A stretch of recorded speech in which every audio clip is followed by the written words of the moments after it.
किसी जंगल के पास एक खूबसूरत सेबों का बाग था। बाग में बहुत प्यारे प्यारे सेब लगते थे। उसी बाग में एक चिड़िया सारा दिन सेबों की रखवाली करती थी। चिड़िया सुबह सवेरे उठती और बाग की तरफ चल पड़ती। चिड़िया सारा दिन बाग में सेबों की हिफाजत करती, किसी भी जानवर को सेब खराब करने नहीं देती। बाग का मालिक चिड़िया से खुश होकर चिड़िया को बहुत सारे सेब देता।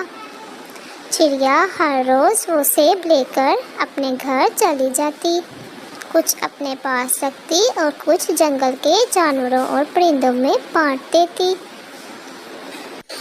चिड़िया बहुत मेहनती और खुश अखलाक थी, वो सबका ध्यान रखती। वहीं जंगल में एक कालू कौवा भी रहता था। एक दिन चिड़िया बाग में थी कि अचानक बारिश तूफान आ गया, लेकिन चिड़िया फिर भी कहीं नहीं गई, वहीं सेबों की हिफाजत कर रही थी। चुपके से एक कालू कौवा आता है और दरख्त के पीछे छुप जाता है। कौवा बहुत लालची था और चिड़िया से बहुत हसद करता था। कौवा सोचने लगा, अगर मैं इस बाग में काम नहीं करता तो चिड़िया तुम्हें भी नहीं करने दूंगा। मैं बाग के सारे फल खराब कर दूंगा और बाग का मालिक तुम पर बहुत गुस्सा करेगा और तुम्हें बाग से निकाल देगा। कौवे को एक शरारत सूझती है और वो ऐसा ही करता है, सारे फल खराब कर देता है।